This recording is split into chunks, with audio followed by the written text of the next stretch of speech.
dengan multiplier effect yang memberikan kesempatan bekerja ya Pak. Oke. Isu yang sekarang sedang ramai adalah jumlah masyarakat terdidik yang pada akhirnya menganggur. Ke depan lah, Medco punya komitmen apa nih Pak di lapangan pekerjaan, terutama untuk ya mahasiswa di dalam negeri lah. Iya betul. Ini pertanyaannya bagus ini. Mungkin yang paling tepat jawab sebenarnya departemen ini tenaga kerja. Tapi ya mungkin gini. Tadi saya sampaikan ada 6.000 lebih orang yang bekerja secara langsung ya. Jadi itu yang direct employment gitu.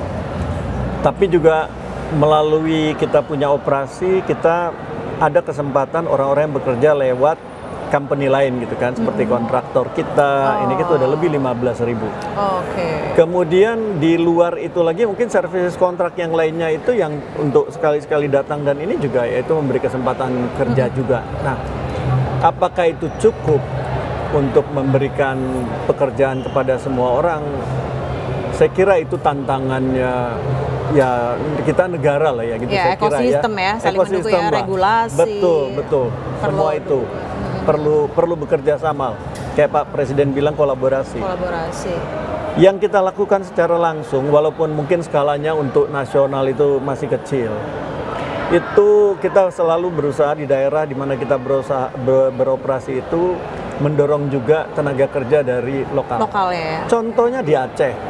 Aceh itu dulu pertama kali kami mau operasikan, kita udah hire tenaga operatornya, teknisinya itu ya anak-anak Aceh ya. Oh ya. Anak-anak Aceh kita didik. Itu ada waktu itu 40 orang kalau saya ingat saya itu yang kita panggil. Asli Aceh itu ya Pak? Itu asli Aceh. Apa pendidikan mereka? Background rata-rata pendidikannya? sarjana itu. Oh ya. Rata-rata sarjana, mungkin ada yang kayak sarjana muda ya gitu mungkin. Tapi rata-rata sarjana.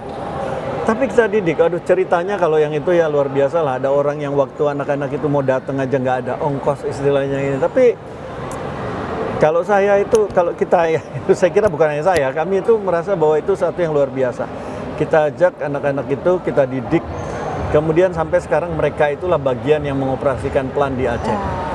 Itu saya kira itu luar biasa. Kita lakukan hal yang sama di South Sumatera untuk regenerasi.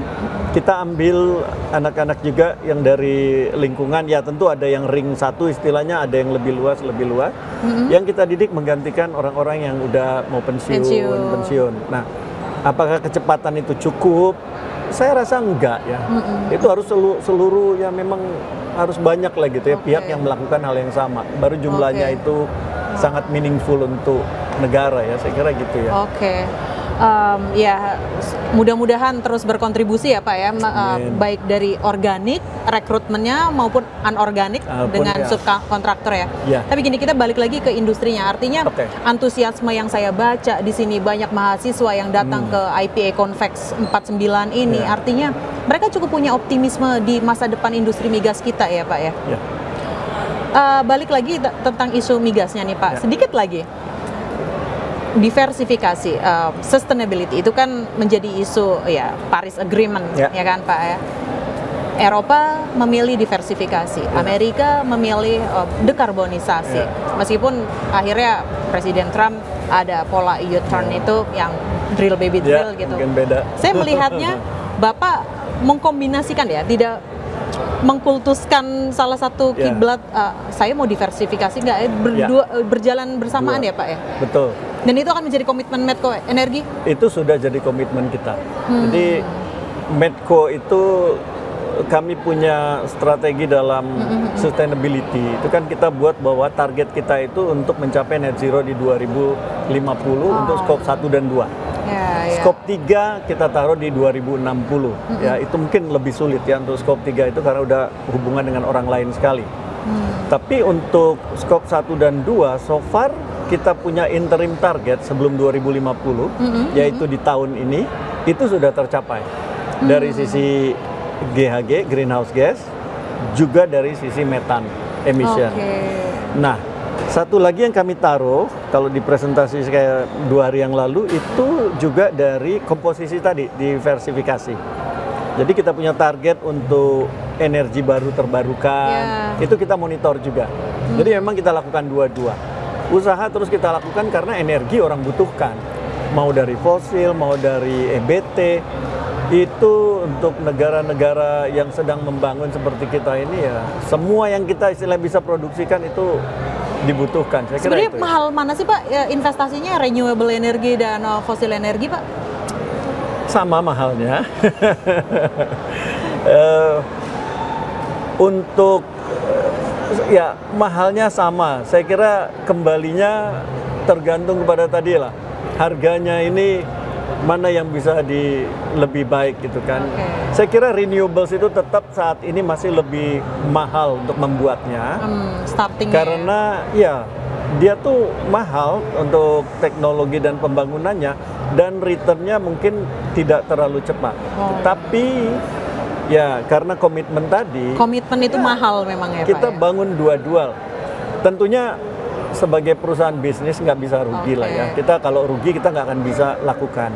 Nah, tetapi masalah return berapa yang masih bisa economics untuk perusahaan ini masih sehat, masuk nggak nih? Masih masuk gitu. ya kita bisa jalankan. Baik. Terakhir Pak Amri.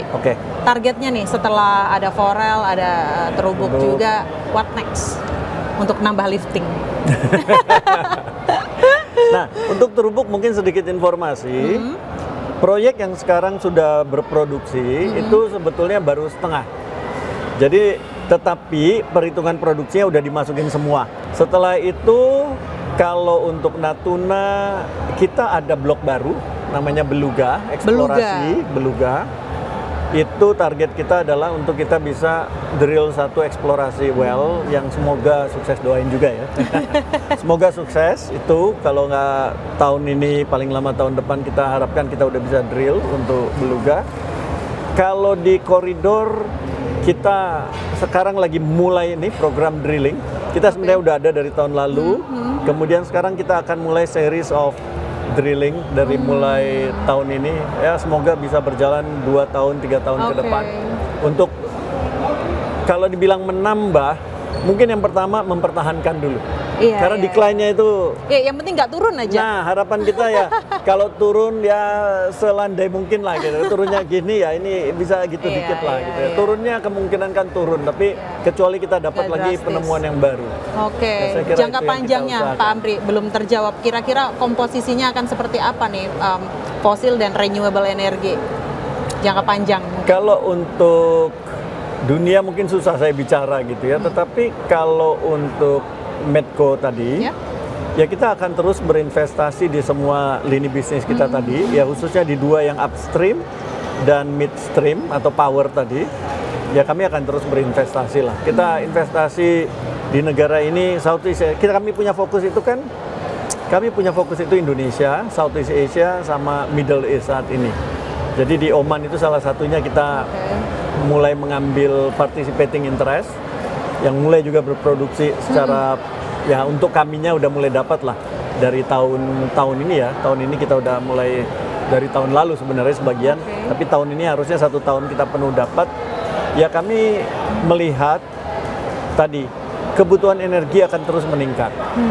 Sementara pertumbuhan produksi ini yang masih merupakan tantangan. Tantangannya ya Pak. Apa aja yang kita bisa produksikan dengan kerjasama lah semua dengan pemerintah, dengan partner kita.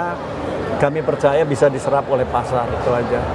Semoga ya itu berguna lah buat dan berkontribusi terhadap perekonomian Indonesia. Amin. Baik, terima kasih Pak Amri Siahaan, Direktur and Chief Administrative Officer Medco Energi Internasional. Terima kasih ya Pak. Mega. Sehat selalu Pak. Sama-sama, sehat selalu.